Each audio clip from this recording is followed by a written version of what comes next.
Right, newly announced ActionSA Joburg mayoral candidate Herman Mashaba has vowed to turn the city of Johannesburg's fortunes around, should he reclaim the mayoral chain, of course. Mashaba, who served as mayor under the Democratic Alliance, says he has unfinished business in the metro. Mashaba joins us now in studio for more on his plans, his thoughts, what he plans to do. Just excited as the first time? Well, first of all, let me really take this opportunity. Yes, well. Good evening, and good evening to the listeners out there. Yeah, look, I think this is the kind of job you don't get excited about. It's a brutal job. The first time I used to say to people, you give this job to someone you don't like. I'm on record. I hate this job. Yeah. But I feel honestly privileged and blessed to get an opportunity to serve my country at my age, sure. When I should already be preparing for retirement. And the country calls on me to do something about the collapse that's happening in front of us. And honestly, if not me, if not when, someone has got to do it. And I really feel blessed that I have a platform. Yeah. And this time around, actually, I have a platform of like-minded South Africans. Unlike before, I thought, the other parties. Do you feel like you were more a messenger the first time around? You were doing somebody else's bidding? I think perhaps the DA and I misread each other. I thought the DA under Musi Maimane, seeing other black leaders and the ANC corruption, I thought, you know what, let me also go and help, only to find when I'm inside there, no. Sure. Not what you expected. No. And now we've got our own vehicle of South Africans who are real patriots, where people who actually understand there's a thing called race in this country, there's a thing called inequality, there's a thing called corruption that needs to really be handled. And those are all the aspects we're going to actually talk about in this interview, hopefully. But let me start with, what was your biggest failure, do you think, in that first term? I can't say there was any really failure. It was tough. I mean, inheriting a city with 170 billion rands of infrastructure backlog, I only had 8 billion rands to fix 170 billion rands infrastructure backlog. Because what happened is, since ANC took over the city, they focused on changing street names and buildings names, and opening our borders and saying to everyone, come to South Africa, the country of Nelson Mandela. We've got everything here. So that's a kind of mess I inherited. 300,000 unemployed, the people in the city of Johannesburg alone. At the time, those numbers have gotten worse now. So you've got an even bigger task. Oh yeah, no. In fact, if you look at the city center, I mean, I remember in the 2017, 2018, I introduced through council what is known as the inner city rejuvenation plan to take hijacked buildings from criminal syndicates. And unfortunately, evil forces planned my exit, and I left. Really, it was a very difficult decision, to make. But unfortunately, I was not really prepared to wait for a motion of no confidence, supported by the party I was representing. Sure. So why should we trust you now?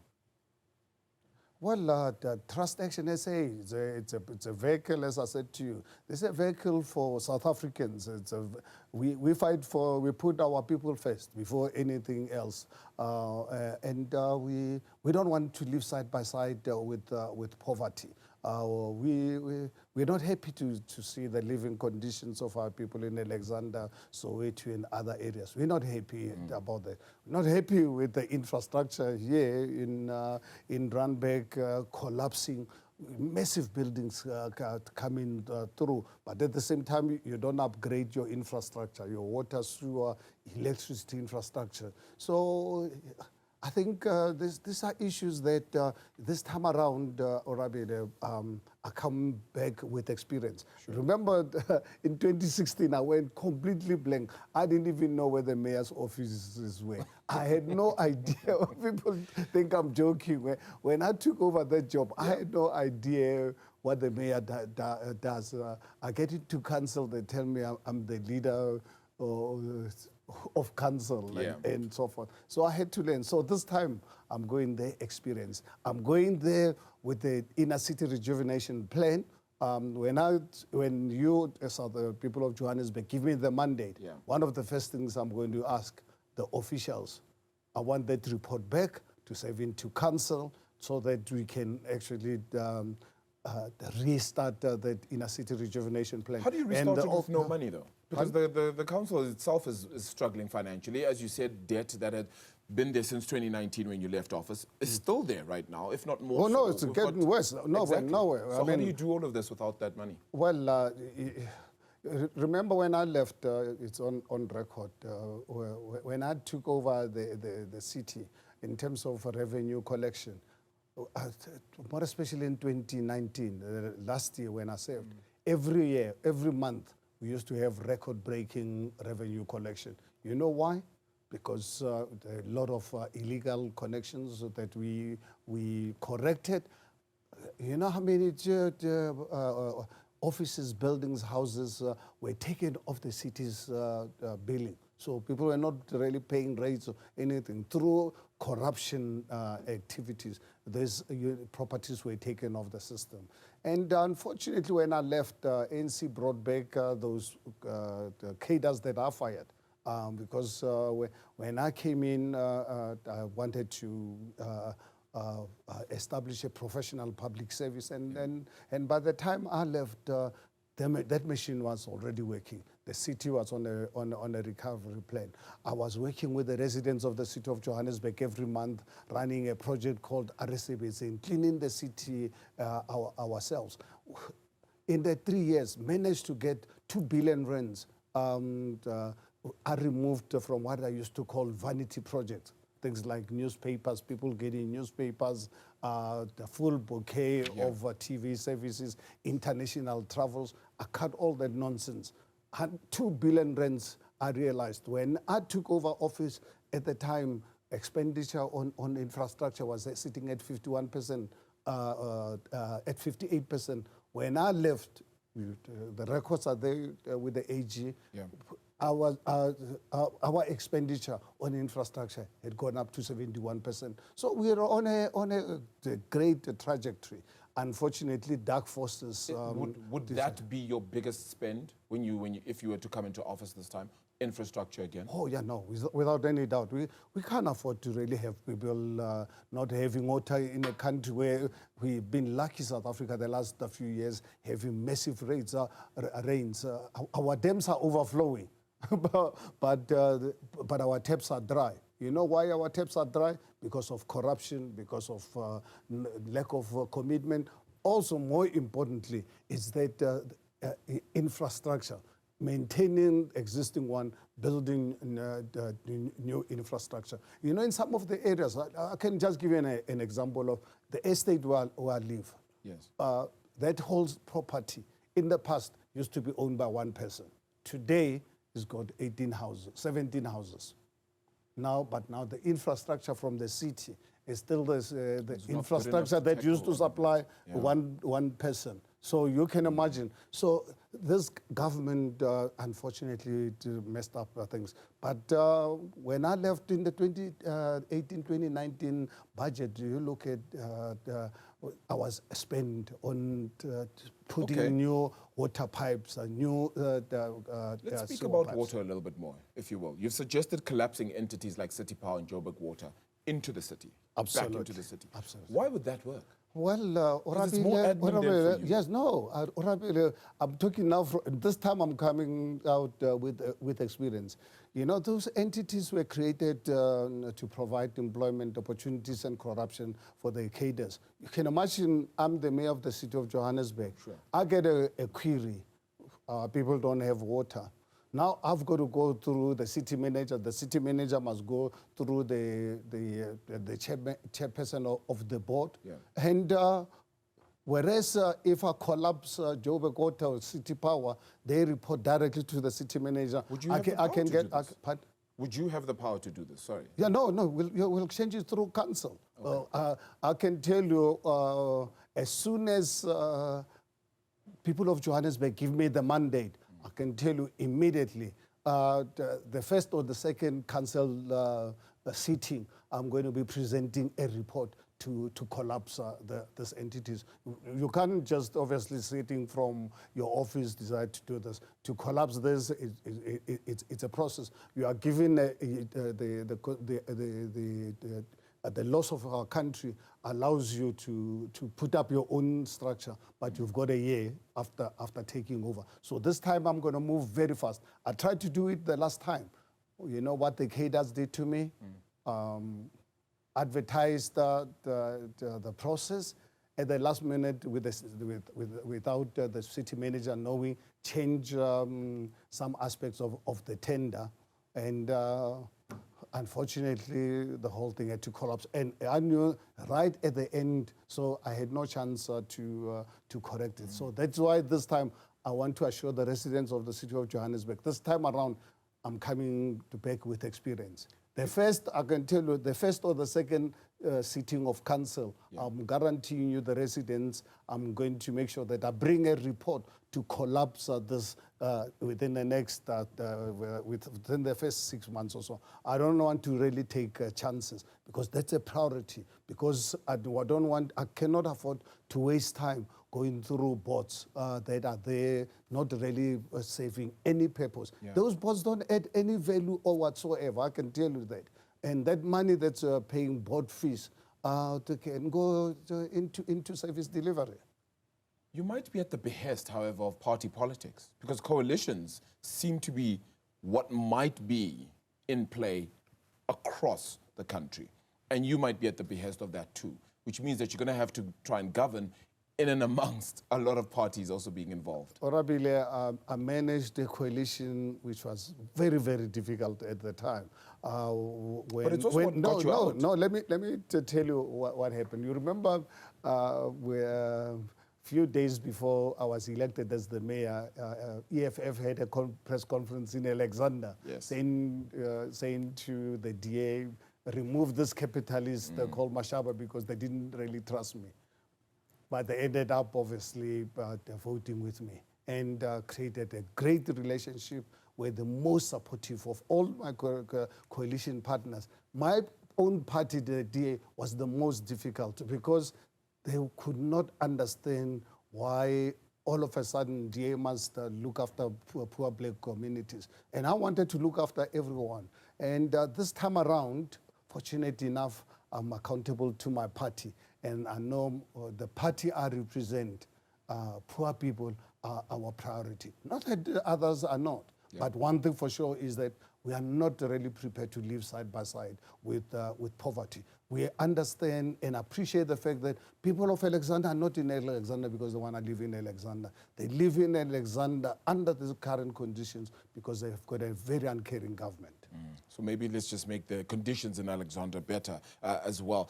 You spoke about your party, the DA, or the previous party, should I say, sorry, the Democratic Alliance, of course, being a key part of the conversations you've had in the past in this position, etc.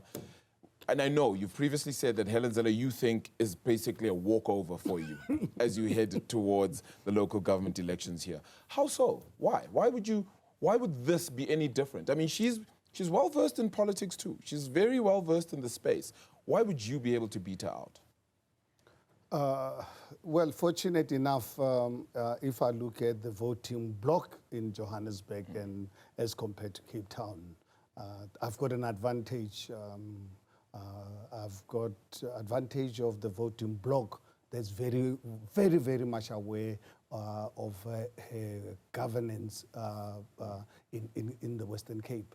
Because they've got family in Nyanga, they've got families in Ekurhuleni, they've got families in the Cape Flats. They're not buying the narrative that you guys in the media praises.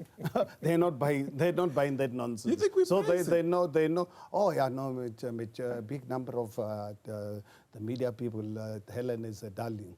They forget that, you know what, go to Nyanga, go to the Cape Flats, go to Ekurhuleni. Fortunate enough, I've had an opportunity for many years to go into those communities because I was selling hair care products called Black Like Me. So I used to know those areas. I freely go there, had distributors, I had salons I was servicing.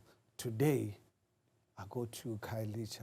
It breaks my heart. And I look at Cape Town, how the Helen and the DA have developed.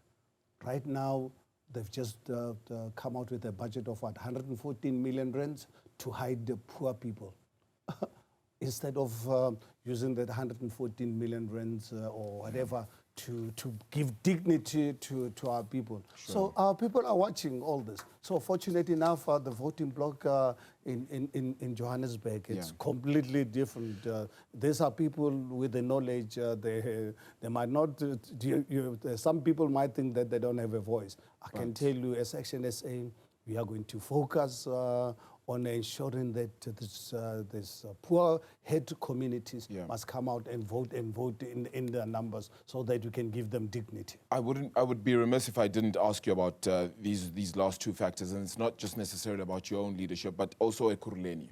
As party leader, still very importantly, of course, you, as the party had said, you're not going to take part in what is happening right now, and that change that the mayor out in Ekurhuleni, Nkosindipile Gagaza, had put together a new mayoral committee, and you said, no, we will step away. What happens now to Ekurhuleni, do you think, and how, or what role do you, as yourselves as ActionSA? Well, I think, Rabile, let me make it really very clear to residents of Ekurhuleni. If they want the ActionSA governance, what the people of Tshwane are experiencing today, let them elect Ekurhuleni in the upcoming local government elections. For now, ActionSA is going to remain as opposition. We not want to taint ourselves with what is happening. I think we have to really be abnormal to want to get involved in an environment where every day for the last few months we've been watching what's happening in the Madlanga Commission, what's happening in the ad hoc committee.